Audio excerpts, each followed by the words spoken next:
Okay, let me just get organized here. Welcome, everyone, to today's Feed Your Mind session. We're so excited to have you. I am Wendy Singer, Executive Director of No Shame on You. And today we have a really cool program. It's called the Gut Mind Connection, How Nutrition Can Help with Anxiety and Depression. And I'm so excited to hear about this topic. On behalf of our board of directors, staff, and volunteers, we welcome you today. No Shame on You if this is your first program is dedicated to eliminating the stigma associated with mental health conditions so people who need the help will seek it and family and friends will know how to provide support to family and friends and ultimately to save lives. We achieve our mission through all kinds of programming, community outreach projects, community outreach programs, weekly blogs, podcasts, educational presentations for organizations and companies and schools of all sizes. We customize them. And we partner with organizations throughout the Chicagoland community and country and are known for our conclusive, consistent, and responsive programming. Right now is actually a very special time for us. We're celebrating our 10th anniversary and are in the midst of our $10 for 10 weeks for 10 years campaign. We're sharing 10 weeks of content to celebrate our anniversary with weekly blasts. 99% of our programming is absolutely free. So if you enjoy today's program, please consider donating $10 or any denomination that would work. It would mean so much to us and so we can keep doing what we're doing. And now for a little housekeeping. Following the presentation, we will have a Q&A. So please submit your questions in the chat to me, Wendy Singer, NSOU.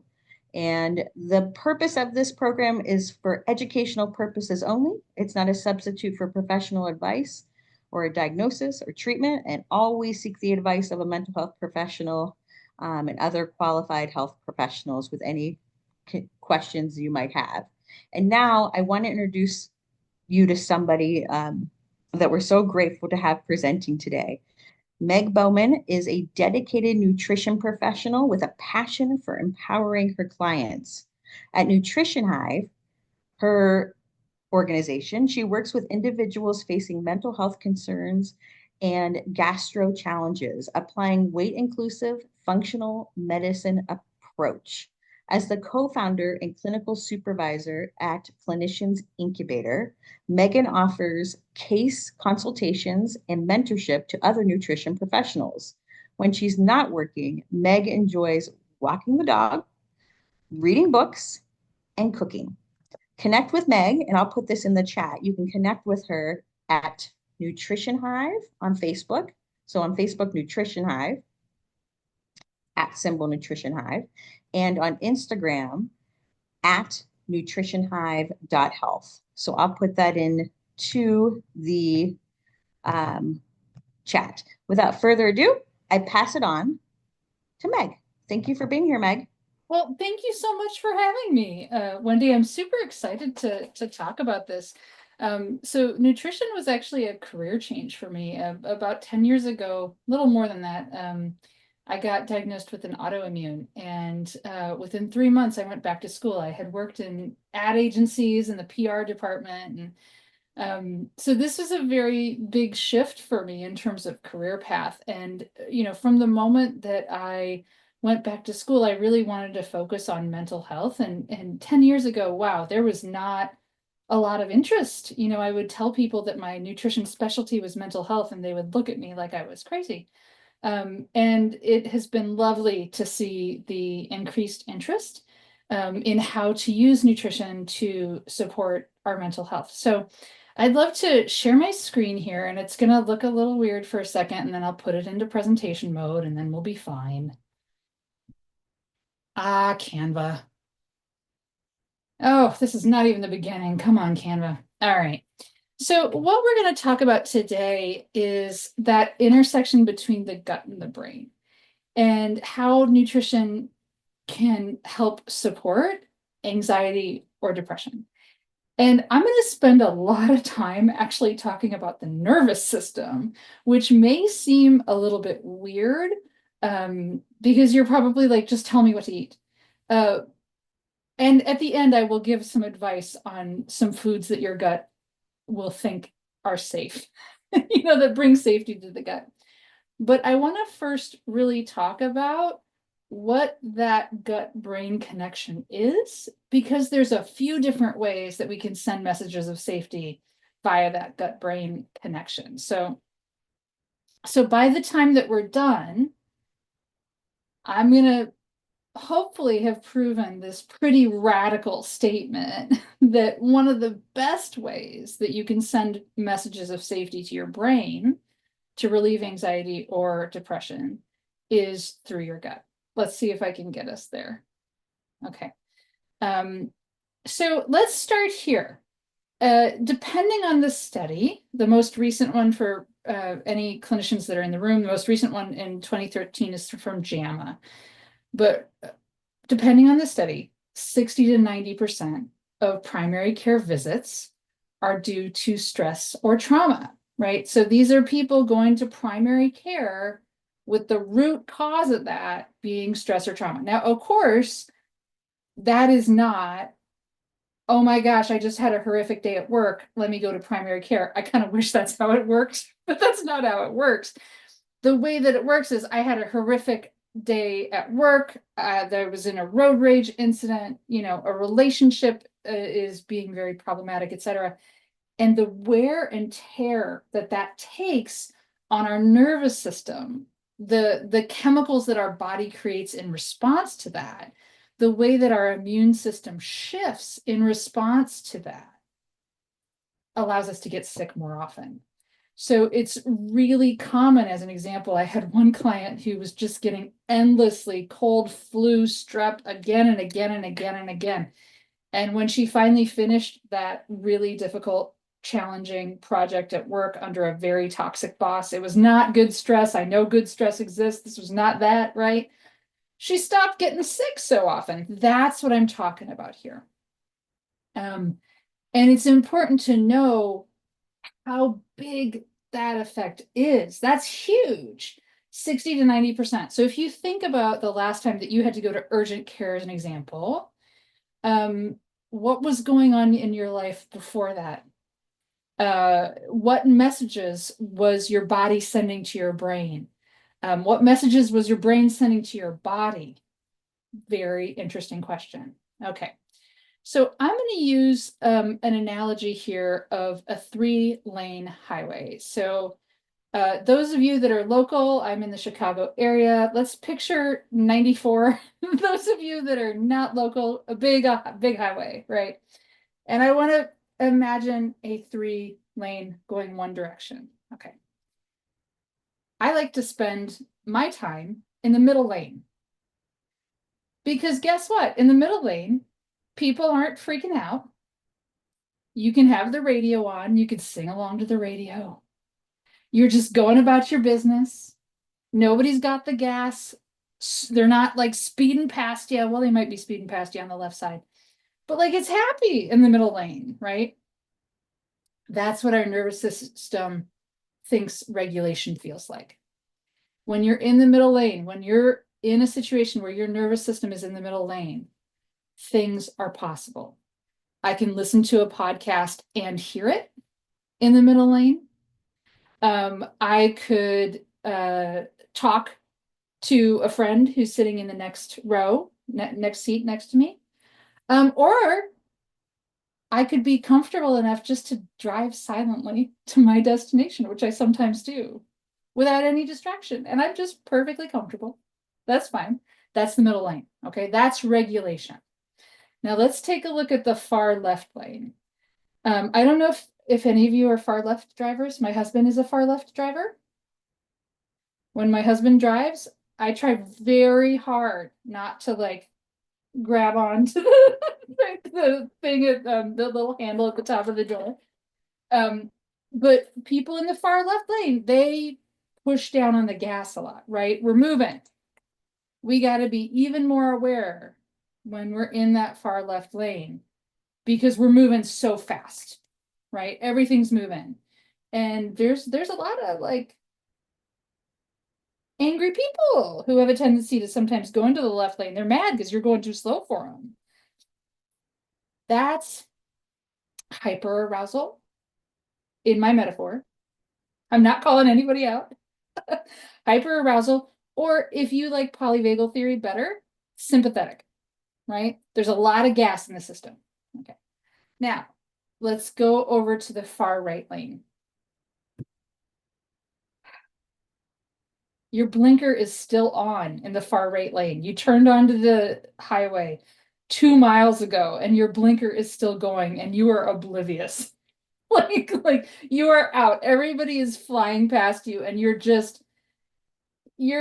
out of it. You're slow, you're numb. There's very little gas in the system. That's hypoarousal or dorsal vagal, if you like polyvagal theory. Okay, so this is a model of your nervous system. And the reason that I talk about this is when we think about how to send messages of safety from our gut to our brain, we need to think about what kind of messages we're sending. Okay, so I'm going to give you an example that might be a little TMI, but I'm going to give it anyway because it's a really good example. Yesterday, I had my colonoscopy. Love that for us. I don't know if anyone enjoys a colonoscopy. This is possible. Maybe somebody does, and it isn't me. It isn't me. I was in the far left lane the whole day. I was in the far left lane for a week prior to this procedure, which everything is fine. Everything is normal. It's fine, right? But my brain was telling me all kinds of stuff about how this procedure was going to go. Oh my gosh, it's so dangerous. Like my brain was telling me endless stories, and it moved me from that central lane of regulation where things feel possible, where I can do something, not do something. I'm happy. Here we go. Talk with friends, connection. It had me sit in the far left lane, right? And I was just there. And guess what? Once my nervous system moved into that far left lane and stayed there, I didn't even need the colonoscopy prep. You understand? Things in my GI system were like, there is danger here. And my GI system responded. So another way that sometimes this works as an example is people, when they go on vacation, they have a tendency to get constipated. This is a thing that every nutrition provider, I promise you, every nutrition provider knows this. People get constipated on vacation, right? And part of that is, yes, you're out of your normal. You're probably eating different foods, but also like going on vacation can be a little stressful. It isn't always, at least until you get to your destination, it isn't always this like, roses and violins kind of scenario until you get there. So where your nervous system is most of the time is really important to know, because your gut feels all of it. Your gut feels all of it. When I have to do public speaking in person, there was a talk that I gave a few years back that was 3 hours long, a 3 hour talk. Bless those attendees, like bless them, that they were willing to sit through that. We took a 10-minute break in the middle of it. And I literally told everybody, I'm like, I'm first in line for the bathroom because my nervous system is keyed up here, right? And you're not going to get away from me. Our guts hear what is happening in our world and they respond. But that also means that we can have our guts send messages to our brain because they're connected. Okay. So this is Peter Levine's window of tolerance. And I'm going to describe what we just talked about using this. This isn't actually my favorite model. I actually prefer polyvagal theory as a model for those of you that know it, but this is easier to explain. So we're going to use this right now. So that middle lane, that's our window of tolerance. I prefer to say window of capacity because window of tolerance kind of implies that we have to tolerate things. So I like to say window of capacity. And then beyond that, there's this kind of buffer zone where we're kind of hitting the edge of, we're feeling a little activated. You can actually see right now that I'm feeling activated. Folks, I'm having to speak publicly and it's being recorded. My cheeks are red. There's a lot of gas in my system. Now, I'm not having a full fight or flight, but there's more gas in my system than there would be if Wendy and I were just having a conversation. And my gut's feeling that, right? Now, if something happens, like suddenly our power went out and the internet went down, I promise you my nervous system would be in full fight or flight. Like we would be freaking out here. And I would move into a fight or flight response. That's that hyper arousal. Or I might, if it's bad enough and I can't solve it, I might actually move into a hypoarousal response where I just numb out, fetal position, like I don't even, there's nothing I can do, right? So this is the world that our nervous systems exist in. And when we eat, our guts here. So this is a little bit of a grainy picture, but it's a really good picture, except they spelled inflammation wrong. I can't get away from that. It's fine if you see it. For those of you that are detail oriented, I know I can't fix it. So this is a description of our vagus nerve. So the vagus is a cranial nerve that innervates the gut. So it's one of the nerves, it's a really big one that provides a lot of the connection between the brain and the gut. So I'm going to use a highway metaphor again. I'm going to change it a little for you. So go with me here, different highway. So now we're talking like 294, not 94. Okay. So the way this works is that imagine a 1 to 2 lane highway going from your brain to your gut.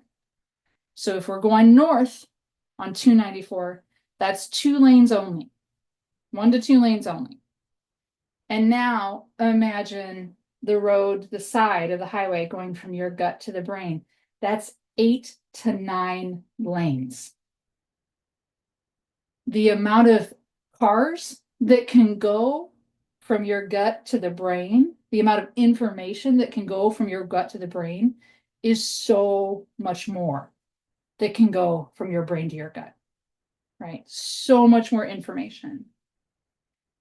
So it's really no wonder that when a kiddo, and I'm going to use kids specifically here because they're really good examples of this. When a kiddo is anxious about something until they're a certain age and they can say, hey, I'm really worried about this, the way they often express their anxiety is, I have a stomach ache, right? And if they say that often enough, all of a sudden you're going to the doctor and you're like, I don't know, this kid just constantly has stomach aches. This kid just constantly has stomach aches. So one of the things that I have learned as a provider to do is when a kid comes in, and I do see pediatrics occasionally, I say, is it situational? Is the stomach ache situational? Like before an important sports meet or before a test, or is it happening situational? And if it's happening situational, then I get really interested as to whether that is a gut feeling, right? Those messages that the gut is sending to the brain. So in the therapy world, actually, that's not true. I don't think therapists would use this in the medical world. They might call that psychosomatic. I hate that. I hate that word so much because it implies that it's just all in your head. And it's not all in your head. These are actual feelings. But if this has ever happened to you, if you've ever had that sinking feeling in your gut, if you've ever had a gut feeling that something was going to go wrong, that's an example of this messaging that's happening all the time that goes between your gut and your brain, with the majority of the information gut up. Okay. If there's any providers in the room, this is a great example of bottom up processing, bottom up approaches. This is why nutrition is primarily a bottom up approach. We're teaching the body with the things that we eat. We're telling the body how to send messages to the brain. Okay. So what happens with a lot of people is there is a feedback loop that gets created, right? And so the gut is sensing danger, and it's going to send those messages to the brain. And then the brain is going to take that information, which is from the gut, the feeling of nausea, and the brain's going to attach a narrative to it. Mine did yesterday at that colonoscopy, right? My gut was churning, and my brain told me, holy crap, there is danger here. This is the narrative that my brain made up, right? There is no danger. I'm fine. Everything's fine. But that's what happened. And then when my brain said that, it sent the message back down to my gut that there is danger here. And now my gut symptoms get worse. And so you get this feedback loop of gut feelings going from the gut to the brain and the brain to the gut, those gut feelings. What can you do to stop that feedback loop? Right? Because I can't really, I can do things like changing the narrative that I have in my brain. This would be using tools like cognitive behavioral therapy, something like that. I can change the narrative, right? I feel that feeling and I initially say, oh my gosh, there's danger. I could probably train myself to say, okay, I'm feeling gut symptoms. There's not actually danger here. And that might change the messages sent to the gut. Or the other option is we could use food to change the messages sent. Okay. So the first option, using things like CBT, is a good one. So if you are not aware, if you have IBS, as an example, which, man, a really lot of people do. So there's something like, I don't hold me to this, but if I'm remembering the study correctly, I think there's like an 80% incidence of IBS in people who have trauma histories. I think that's what I remember from the study. And a lot of those people also have depression and anxiety. If you have IBS, there's things that you can do to interrupt this loop. And even if you don't have IBS, there's things that you can do to interrupt this loop. One of them is very top down, meaning kind of using logic, the logic part of our brain, the prefrontal cortex, to help our body interpret its symptoms differently. So one of the great ways to do this, if you're not familiar, is with gut-directed CBT. So there is actually a style of therapy that helps people understand those cues and that you're feeling, the feelings that you're feeling in your gut, and reframe how you think about them, which will cause less distress. You could also use tools like gut-directed hypnotherapy or gut-directed imagery. So I'm actually thrilled that this isn't a CE presentation, because then I can tell you literally who to go to. So there's an app for that, something like Happy Inside is one option. Nerva, Nerva, is another option. And there's also therapy providers who specialize in this. That's not what I'm going to talk about today, but it does exist out there. The other option is, can we interrupt this feedback loop by eating the foods that send messages of safety? Okay, everybody with me? I know this is like a little bit, I'm trying to not make it so complex, but it is a complex thing. Okay, so what you're seeing now is a image that is trying to represent what those gut feelings actually are. I keep telling you they're gut feelings, but what are those? They're chemical messengers. That's what they are. That's what gut feelings are. There's chemical messengers that are going via your vagus, via your circulation, up to your brain, and causing you to realize those feelings. So there's different types of messengers. Nutrition impacts all of them, right? So 90% of neurotransmitters are made in the gut. Things like, here, I'll show you actually. Oh my gosh. See that GABA right there? And 5-HT. 5-HT is serotonin.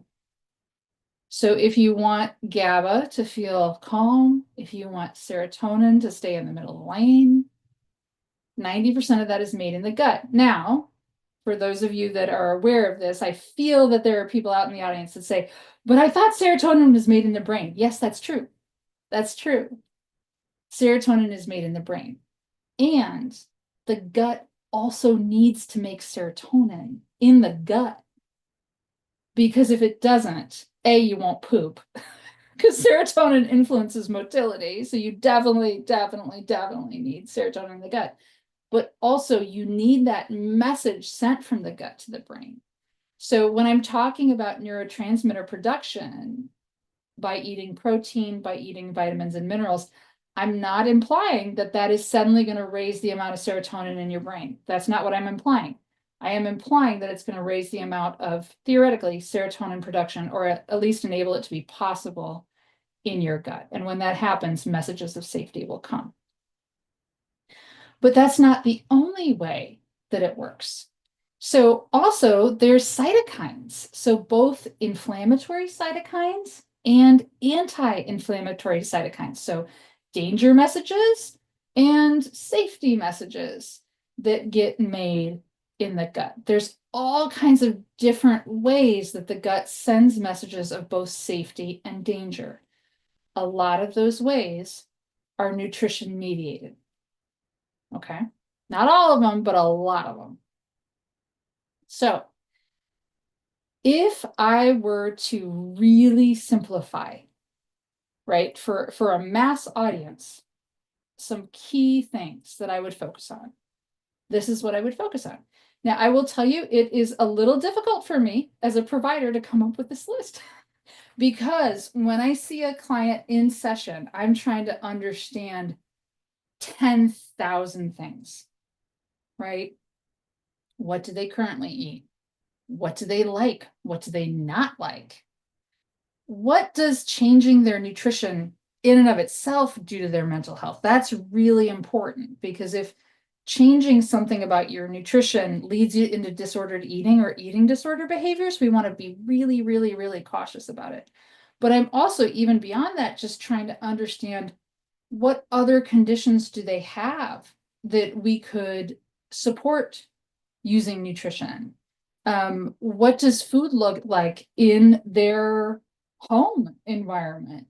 And if I change something, is that going to impact other family members? There's 10,000 things that I would think about in terms of an individual that we're not going to cover today. So I would love it if we all could just pinky swear and agree that if anything that I say is going to cause you to go out of the middle lane into one of the far lanes, that approach is not right for you right now. Okay. Because when we think about nutrition for mental health, we always want to be searching for ways to get you back into that middle lane. And sometimes that is through the chemicals that we eat or don't eat. But a lot of times it's also through making sure that I'm not having you do something that's going to put you in a fight, flight, freeze response, right? Recently, I had a client of mine, I'll give you an example of this.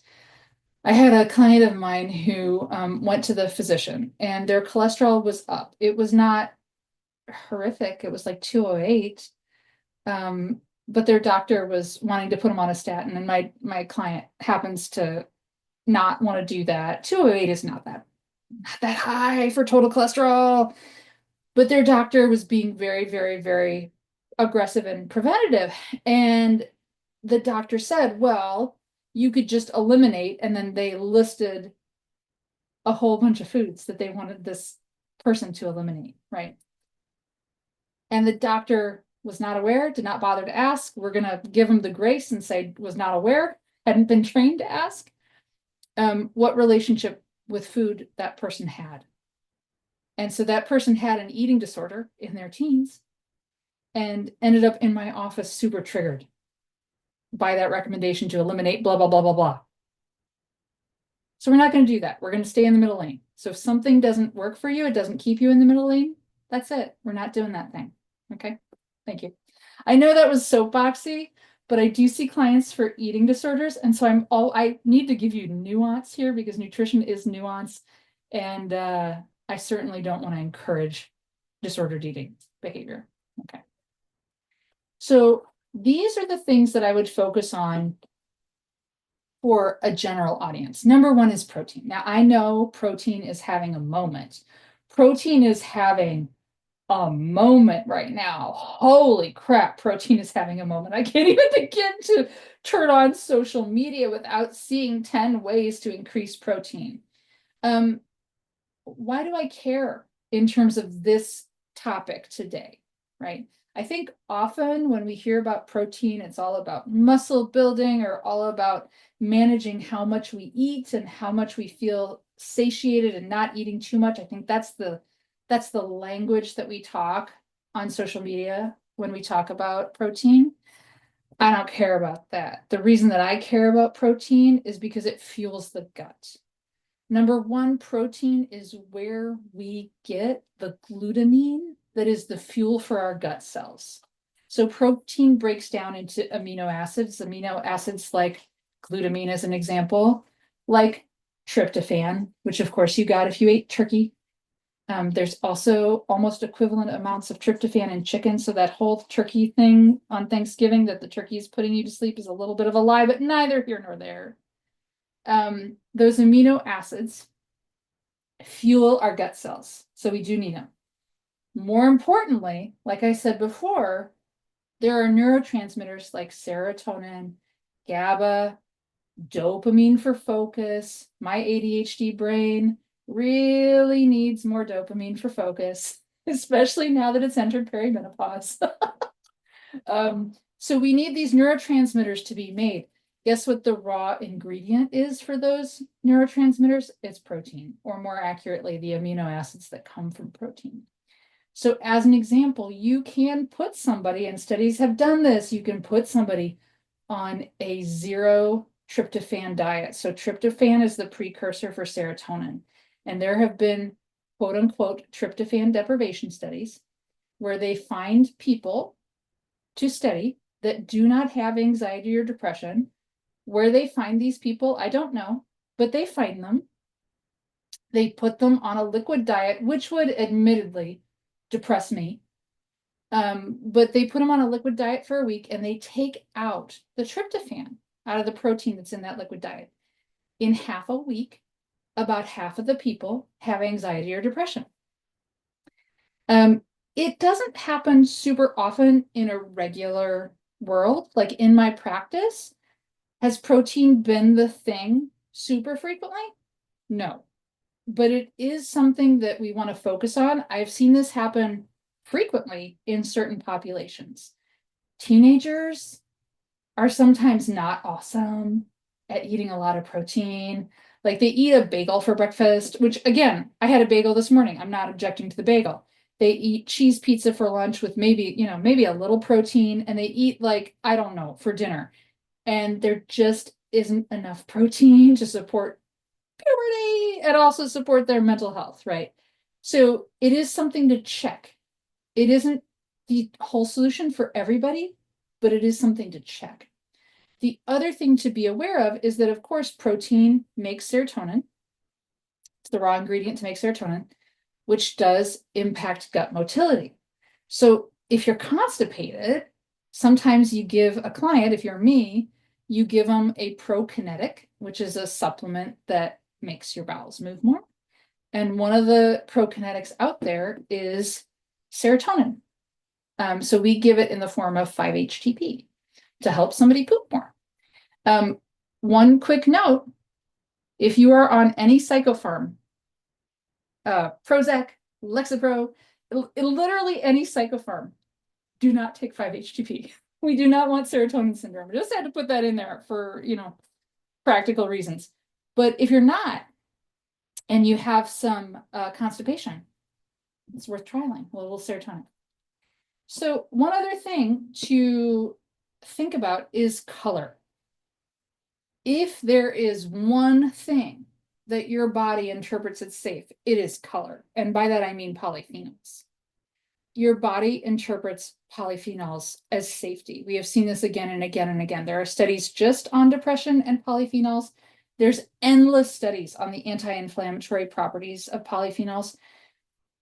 Polyphenols also are responsible for, in part, there's many things that do this, but in part, one of the activities that they have is to increase brain-derived neurotropic factor, which is BDNF, which if there are any therapy providers in the room, let me tell you, you really do want your client to have adequate BDNF for therapy, because what BDNF allows you to do is CBT.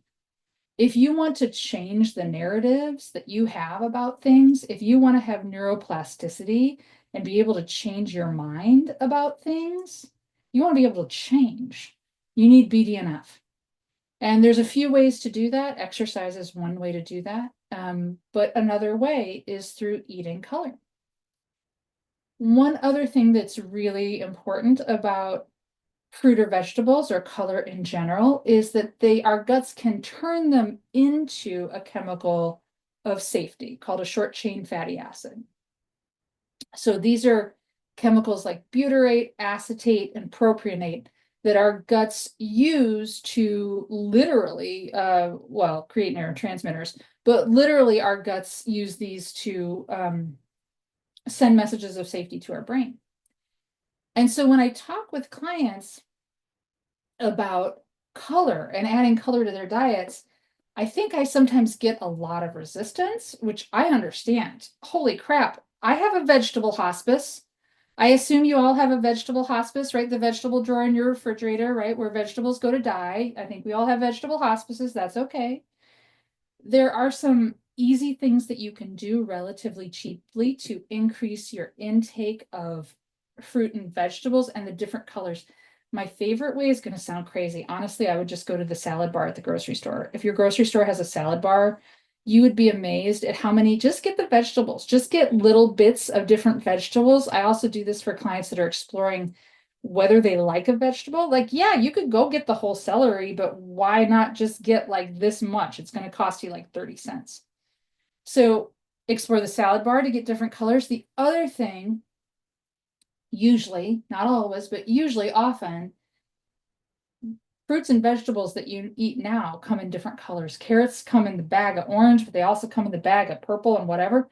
Different colors have different messages to the body. So if you can get a red pepper versus a green pepper, and I know I shouldn't have used that because green peppers are a highly divisive food like cilantro, but you get my point. If you can create some diversity in that, it will be to your benefit. So omega-3s are another really important option for your gut. They are anti-inflammatories. They do create short-chain fatty acids.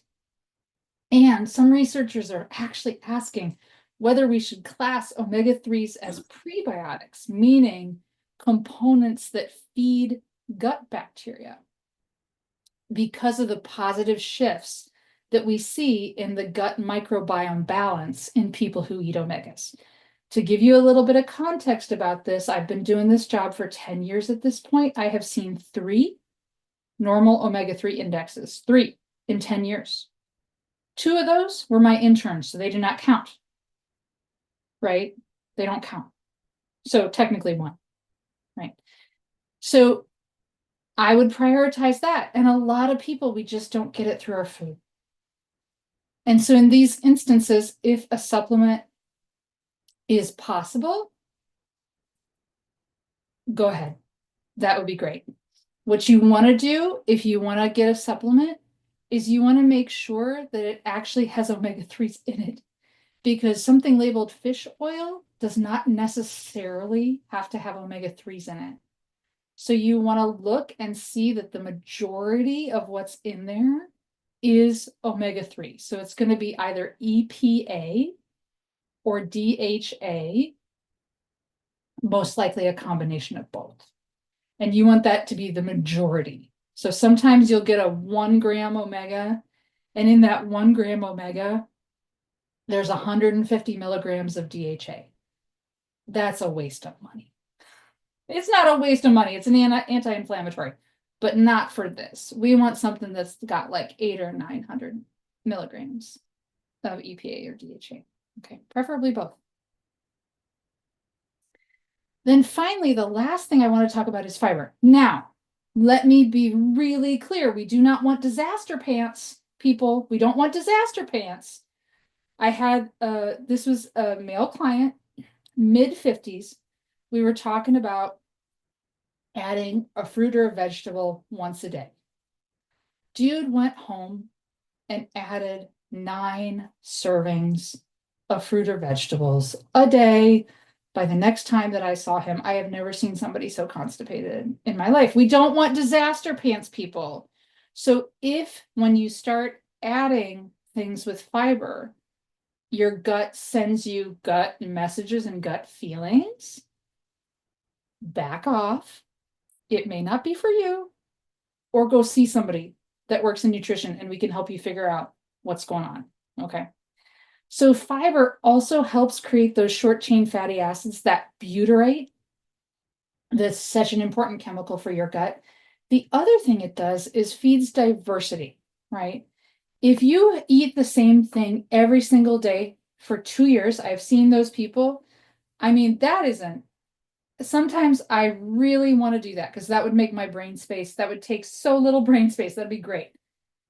Except it's a little rigid and it doesn't create a lot of diversity in the gut. And the challenge with that is all of these postbiotics, all of these messages of safety that come after we digest our food. If you only eat the same things day in, day out, you're not going to get all the messages of safety you need. Okay. So I'm not going to send you on a crazy, like, I have to eat 50 different plants a week. I mean, do that if you want, but no disaster pants. Okay. What you can do is really easy switches.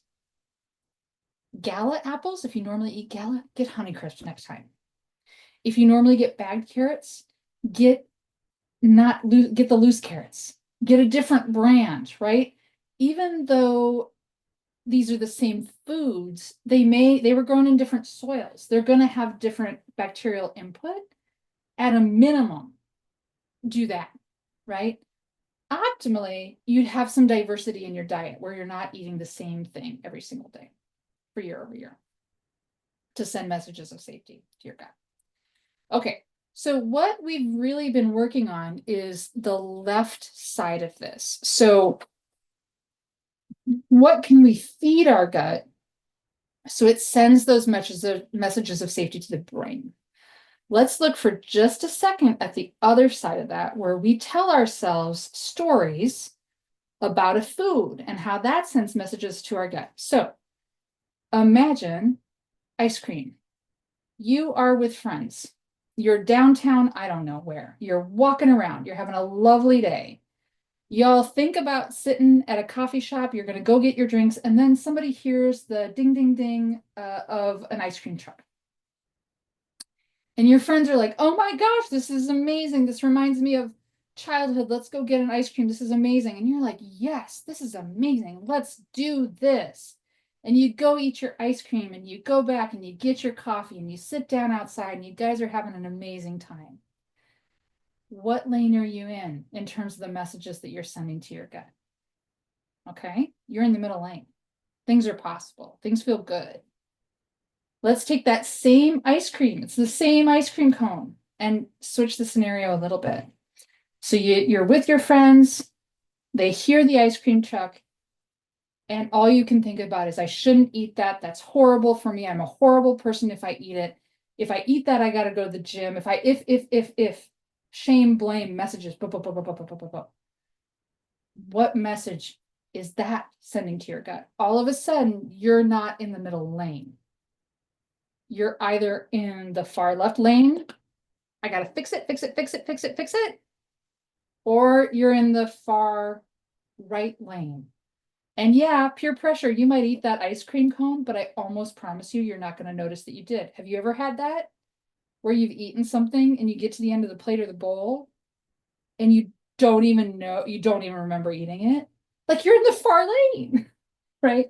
So also, it is about the foods that you eat, but it's also about eating whatever you're going to eat from that middle lane and really watching those messages of shame that we assign to foods, right? This poor ice cream. It's not bad. Like it's not bad, right? And yet we're like, oh my gosh, it's the worst thing, and therefore I'm the worst person. And our gut hears that too. And then our gut amplifies that message and sends it to our brain. So, long and short, yes, eat the chemicals that are going to help your gut send messages to the brain, but also try as much as possible to interrupt those narratives that you're telling yourself about food. Because when you do so, you get out of that middle lane and then you get stuck there. And then the anxiety and the depression, like it's just the feedback loop, right? So, some things that I think about, and I'm using the phrase trauma informed nutrition here because I really want to emphasize that. Like a lot of people who have anxiety or depression have experienced a lot of trauma. So, number one, fed is best. When I work with clients, we're going to prioritize the ability to eat over eating the right foods. Think about all those people in a freeze who just literally can't get off the sofa to heat even a frozen meal. Fed is best.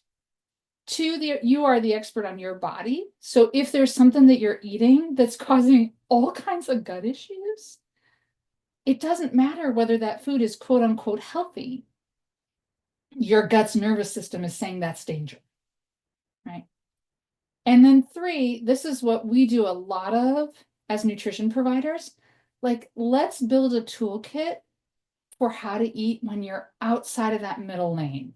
Like on Monday, I couldn't have come up with a shopping list and a meal plan for the week to save my life. I was too anxious for that dang medical procedure. There's no way I could have done it.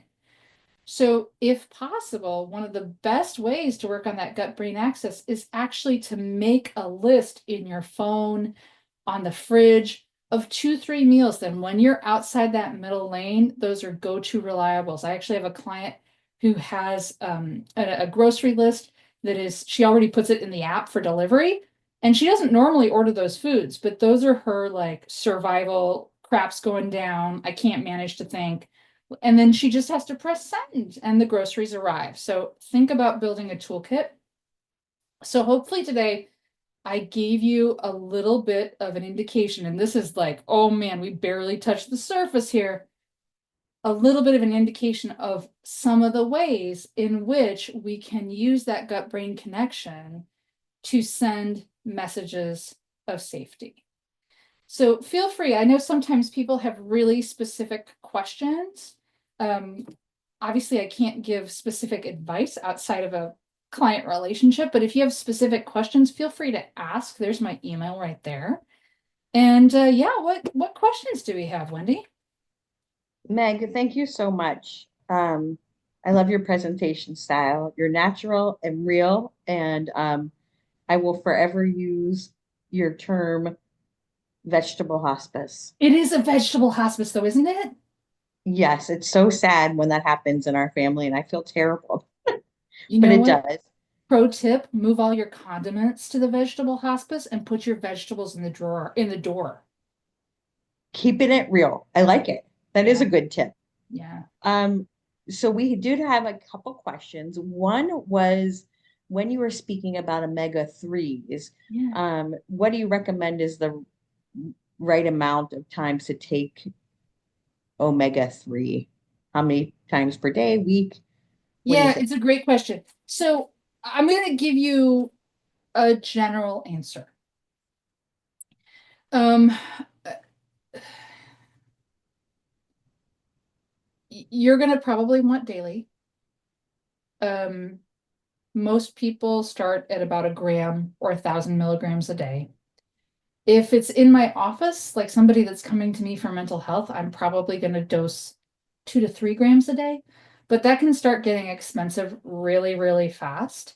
So I would say as kind of a preventative, 1 gram a day, or 1,000 milligrams, depending on how they label it, would be where I would start. Awesome. Um, we got some great comments that I want to share real quick. I learned so much about protein. Thank you. Someone said they used the Nerva app and it really helped them. Yeah. Okay, so the next question I can answer is somebody asked, will this program be recorded? Yes, it will. Thank you. Meg is allowing us to record this. So as a thank you, um, we will send you a thank you note following this program at some time in the next week. And it will include the recording and also all of our Feed Your Mind series where we have permission to record is on our No Shame on You YouTube channel. No shame on you. The letter U, not Y-O-U. The next question I got was, do you have like, do you have any information about exploring diets for mental health, particular mental health conditions? This Yeah. person's nephew is not eating gluten and just wanted to learn more about that. Yeah, If you, I if it's can. not another full section.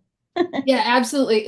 I'm gonna say something really frustrating, which is the data is really mixed. It's really mixed, right? There have been, when we look at data, right, we hopefully get randomized control trials, and then somebody at some point puts them together, multiple RCTs together in meta-analysis. Um, at the randomized control trial, Mediterranean has been shown very effective for depression, anxiety, focus. At the meta-analysis level, maybe not. As we raise in statistical significance, it gets harder and harder to really prove causation. And so, yes, there is data out there. Right now, there's data for Mediterranean, there's data for keto. I got to tell you, people are really overselling keto and underestimating the dangers there. There is some data for non-celiac gluten sensitivity. I have had clients who do not have celiac that had panic attacks and then went gluten-free and now don't have panic attacks. Um, that being said, there are risks to a gluten-free diet. I have celiac, so I am aware of those risks. So, if you're choosing a special dietary path and can do it out of that middle lane, and can be aware of the dangers that it has, and mitigate those dangers, then yes, absolutely. I would just use caution because the data is early. It's early. And have you turned this? I'm asking this question. I heard of the term nutritional psychiatry. Yeah, Um, yeah, can you tell our audience just what that, do you know what that is exactly? I've just heard the term yeah, and does it mean psychiatrists are, tell me more. Tell me yeah. more. I mean, technically, it's what I do. So there's different depending on who you're talking about. Nutritional psychiatry, nutritional psychology. People use that framework to those words to describe exactly what we've talked about, which is using nutrition for mental health. Obviously, I am not a psychiatrist, so I don't have a tendency to use. I'm also not a psychologist, so I say mental health nutrition. But there would be very little difference in what a psychiatrist would do nutritionally versus what I would do. The difference, I've worked in psychiatrist's office who work like this. So the difference is they prescribe medicine and I don't. But nutritionally, we're doing very much similar things. Awesome. Thank you so much, Meg. Yeah. Um, I learned a lot and I think others did as well. I want to thank everyone for coming today.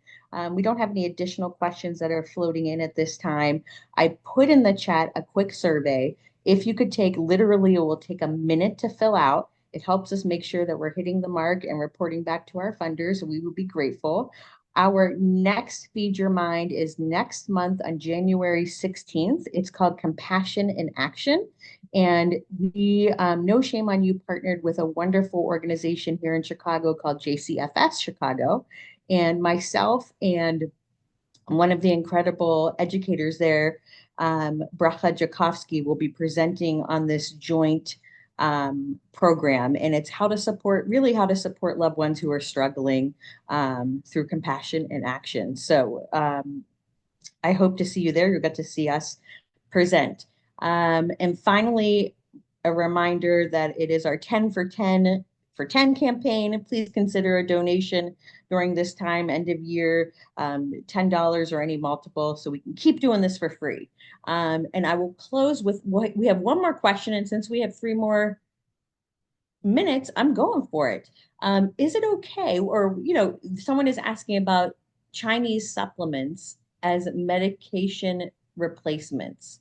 What do you know, and what can you tell us? I Yeah, think so that's a good question. it's a great question. I don't practice traditional Chinese medicine. I don't. So I think I'm going to answer from the Western perspective because I do use a ton of supplements. Both vitamin, mineral, probiotic, omega, anti-inflammatories. I use a ton of supplements because sometimes, really honestly, behavior change is very difficult, as you can imagine, when you have anxiety or depression. But sometimes taking a supplement is a little easier. So if we can get a little symptom reduction with supplements, then some of the behavior change pieces become easier. So I use a ton of supplements. No supplement is going to bring the punch of a medication, right? So as an example, if somebody has SI What's and that say? sorry, suicidal ideation, Got it. Thank you. if they're having thoughts about self-harm, etc., there's some things nutritionally I'm going to check. I'm going to check to make sure they don't have low cholesterol. That actually is a risk factor. I'm going to check to make sure their vitamin D is fine. I'm going to check to make sure their omegas are fine. There's a couple other things that I would check nutritionally as risk factors for that. But you know what? If you're in that position, like my personal opinion, again, medications are not my scope of practice, but my personal opinion is like nutrition's going to take a hot minute to work. So, we use the tools that are available for us. So often, it's pretty rare that somebody gets to my office having mild anything. Like we usually go to a therapist first. You don't come and see somebody working in nutrition until it's pretty bad, usually. And because of that, like a lot of my clients are on medication. That's great. That's no problem. We're going to do new things nutritionally to make their medication work better. And I also have people who really don't want to go on medication. And so they want to lean in really hard to this nutrition piece. That's okay too. But at some point, if there are danger signs, that really is the realm of a psychiatrist. Thank you, Meg. And we're going to give everyone 1 minute back of their time. It's just about 1 o'clock. I'm so grateful. Great presentation, and you just have a great aura to you. And I haven't eaten lunch now. Now I'm hungry. Talking about, I'm going to eat some protein and some Go do it. different colored foods. Yep. That's what I'm going to do, and I'm going to make my kids do it tonight too. Thanks, everyone. We'll see you Thank you. again soon. Bye. Bye.